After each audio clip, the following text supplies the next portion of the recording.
Hello and welcome to another Weekend Geeks. And we're here at the Ernest Morial Convention Center for FanExpo. It's 2023, time for another year of great conventions. We did not do a Christmas episode, so I'm just happy that we're here now to do something and talk about a year in fandom. We have so much in store for this coming up year. Why is this year so good? I don't know. You don't know? You don't know? Well, last year started out rough because we didn't make it to FanExpo. It was, we had pandemic going on. I was a little sick. You were sick.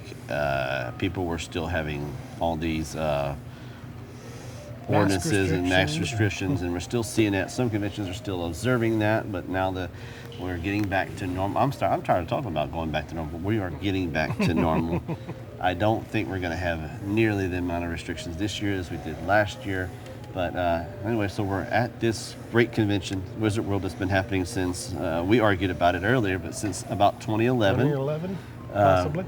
First table I had was with another convention, and now we're just here to report the good news and to do some panels. We did Star Trek, and we have Orville coming up. Yeah. What's the impressions been about the convention so far? Looks like it's well attended. Lots of people here. Lots of people here to see the celebrities. Lots of people here to shop. Lots of people here to come to the panels. Favorite celebrity? Favorite celebrity? So far, who's been the person that you wanted to see?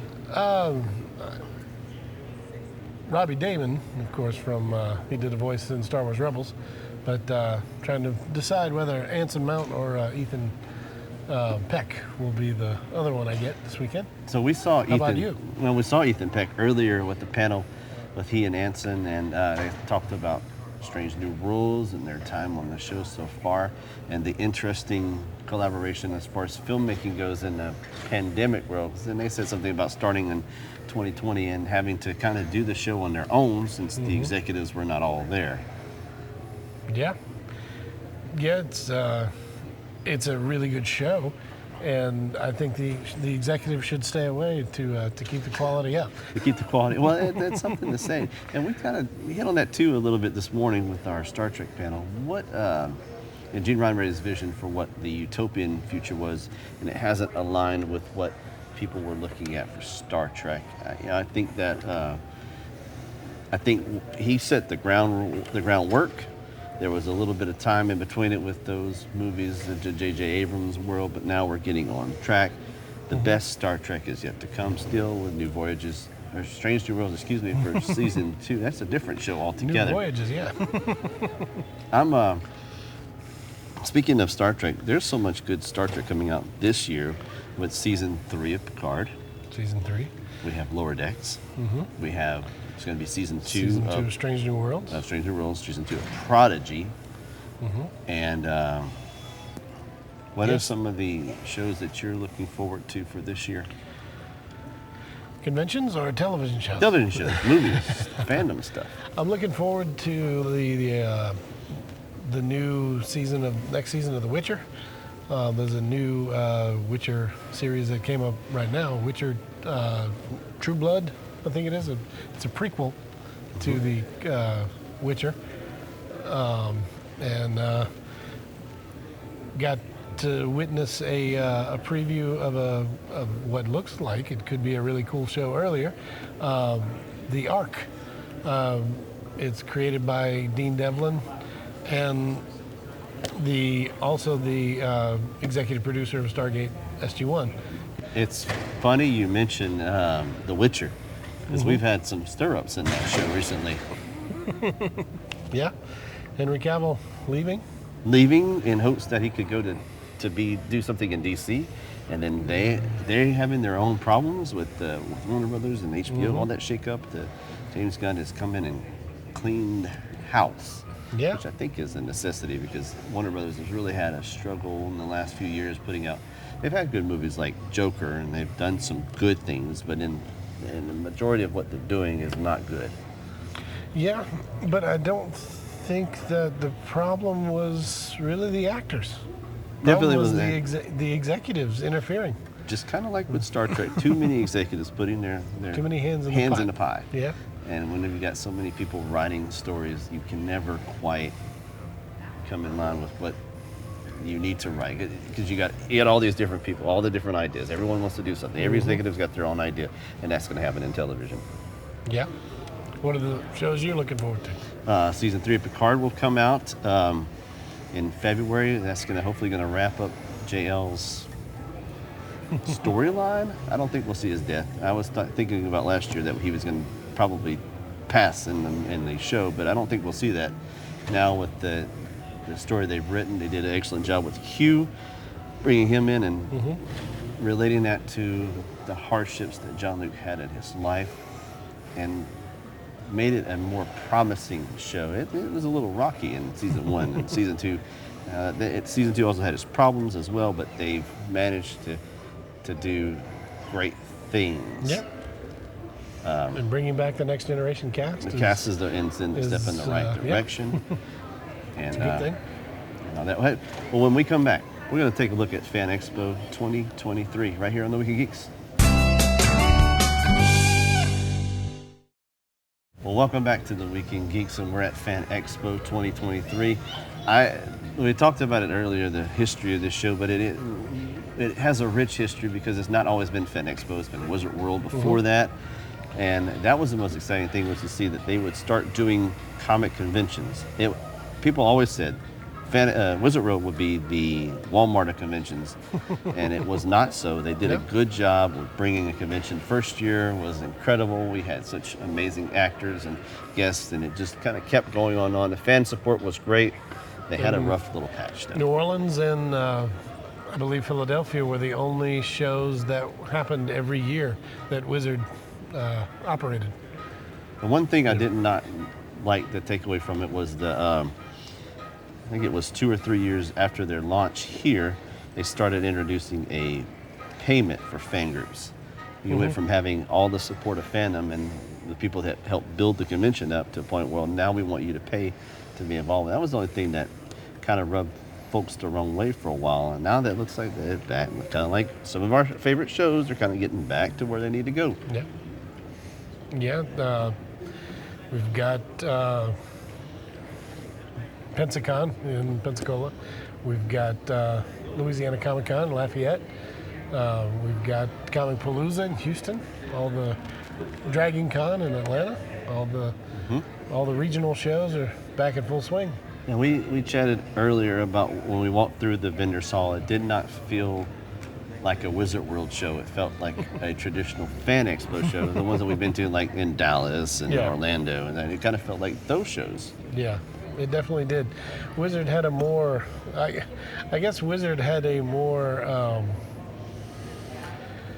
tied together with shoestrings and glue or tape feel to it, but this feels kind of corporate, but not. It's more corporate than Wizard World was, in the sense that it kind of let things fly a little bit more. We're seeing more of a corporate atmosphere here, like you said. It's not the same convention. There's some of the same people running it, but it's not the same convention. Yeah. And we don't know what it was like last year since we were not able to attend. But it's overall, the show's great. Doing the panels were really fun. I think that's the highlight for me, is always to come in and see the smiling faces ready to hear whatever kind of garbage or whatever kind of good stuff. Not garbage, good stuff that we have to sell them in the panel. And I think that's the time when these type of conventions don't exist.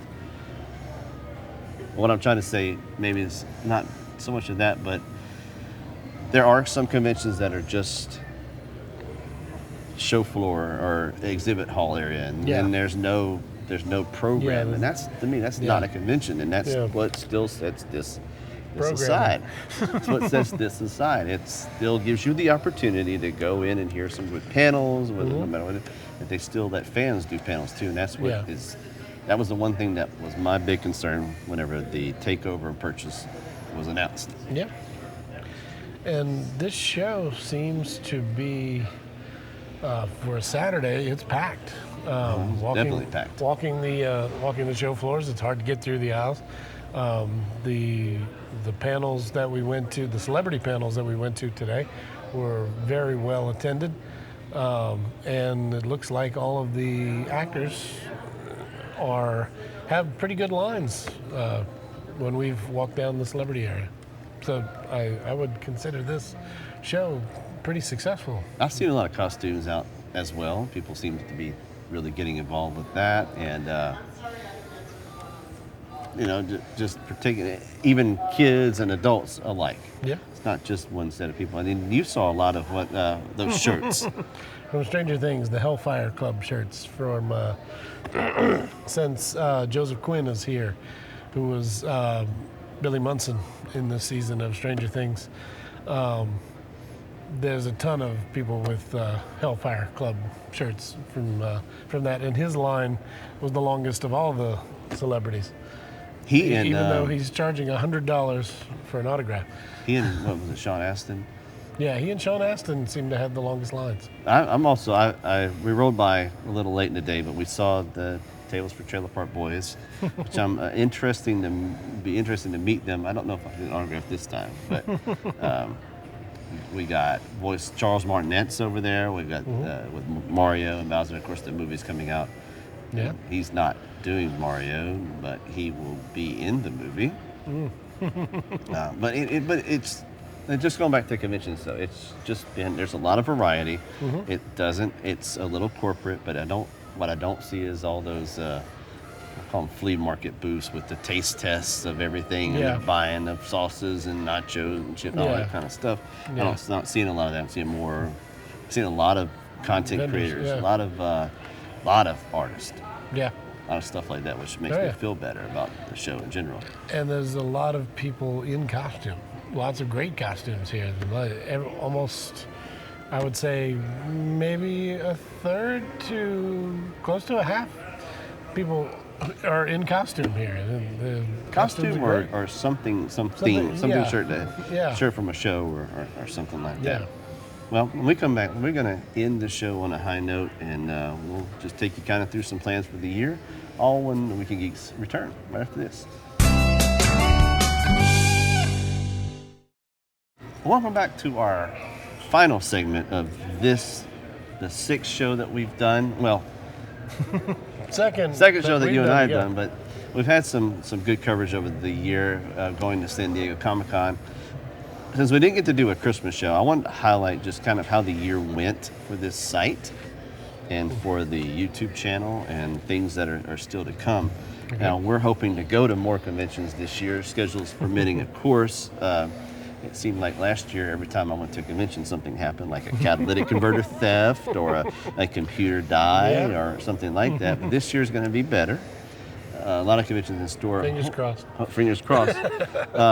Is there any convention that we've talked about that I want to go to that seemed like something that just is a great show? What's the best show that was on our schedule that we looked at for this year?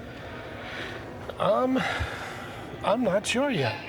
Well, that's a good answer. For me, it's Pensacon has a lot of good actors on their schedule. Of course, San Diego Comic-Con will be the highlight of the year. And I know that Grandpa over here doesn't want to go to the convention in San Diego, but there's so much to do there, and it's in a league of its own. It's not like Dragon Con. Dragon Con is still in its own league. Yeah. They're both humongous conventions.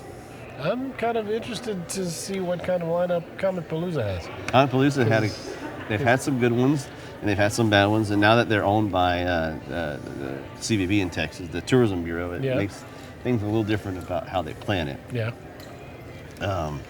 There's some of the smaller ones. There's still Coast Con. There's still Hill County Comic Con. I'm naming some of these that I've looked at just going to. MegaCon and Geeks Con in Shreveport, Louisiana. If you didn't know that we were in Louisiana, by the way, but there's a lot of quality shows in this area. But just looking at the site for this year, plans to continue doing coverage, to start adding more articles and more things that people want to hear and read about in fandom, things that I like to hear, maybe not everyone, but things that interest me, and try to continue growing it. You started in 2008 as just a listing site, and I've gone in and decided that I was going to change everything, and maybe not for the better sometimes, but I made it a strive at it. But that's just some of the things that I'm looking at at doing. I think the most important thing about this channel is we're not asking for money. Nope. There's some YouTube channels I hear every 5 seconds, like, subscribe, and share. Yeah. But we're not going to ask you for that. The only time I'm going to ever ask you is now, when I say that we will be launching soon Patreon, where people can go and back us for even just $1 a month. Will help us out. But you said we weren't asking for We're money. not, except for this one time. It was going to be one time. I feel like an only. infomercial, but I have a Patreon where you can subscribe and get monthly updates from us and one-on-one stuff, notes from me and stuff like that. I have some like $10, $20 levels. You can get T-shirts, something like that. I don't know. I haven't even thought about it yet. Yeah. We're going to launch a store soon as well for this shirt and other cool merchandise, coffee mugs. I know people love to drink coffee. And just stuff like that that'll help out. I'm not still not asking for money, just saying it's there if you want it, because people like to collect stuff. Yeah. And that's an important thing. Might have some cool fandom shirts on there. Yeah. Maybe. So I guess my final question is going to be, put you on the spot. Uh-oh. Are you looking forward to Comic-Con? Which one? San Diego. As a Maybe. person that's never been. As a person that's never been, it's interesting. It would be interesting to see the spectacle of it and the ridiculousness of it. But Ridiculous as far as line walking, right? You don't want to stand in line. No. Line standing and walking large distances are not my thing. The first year that I went in 2010, very first time I walked in the building, I didn't know what I was doing, and I saw those lines, and that was the takeaway from that year. And I started getting better at it, but let's continue on. Continue on, sir. Well, I mean, if the fates line up, then yes, I'm looking forward to it. I'll ask one more question. What differentiates an experience? Now, I know it's going to be completely different. What differentiates a big convention and a small convention? Big convention, I call this big. yeah, this is a big convention. It's more, you're in a sea of people, and you're just either here to buy, here to attend panels. A small convention is more like a meeting of friends, a meeting of family. Because if you go to attend the small conventions enough, you know the people that are there, and you see them, talk to them each time you come there. And there are not that many guests at small conventions. Not that that's a bad thing, but there's more. For a small convention, it's more about meeting people you haven't seen in a while, relationships. This is the spectacle of it, the big name guests, the hundreds of vendors, the plethora of panels that you could attend. So Yeah, and I had a friend once say these small events are cozy cons. yeah, Because you do get cozy with people. You get to you're hanging out, you're playing games, you're visiting the whole time, and you don't get that at the larger shows because it's all cattle calls. It just seems like it's always a cattle call. While some of them are like that, some of them do give you a chance to meet it, but it's just not the same environment. yeah. And I mean, you do run into people that you haven't seen in a while, and you say hi, and then the sea around you gets thick, and And then you move on. you move on. Well, I think that's a great way to end the show. And normally, I would say on that set of unfortunate news, it's time to end, but it's not. There is no unfortunate news because this past year, 2022, was such a great year. Launching a channel, doing something at almost 40 that I never said I would never do, but you gave me a chance to do that. So it's not unfortunate news. So all I'm saying is that in this new year, in 2023, strive to be better, strive to do more, love yourself and love your friends, and make all your conventions a success. We'll see you next time. Good night, everyone. We'll see you on the Weekend Geeks. Good night.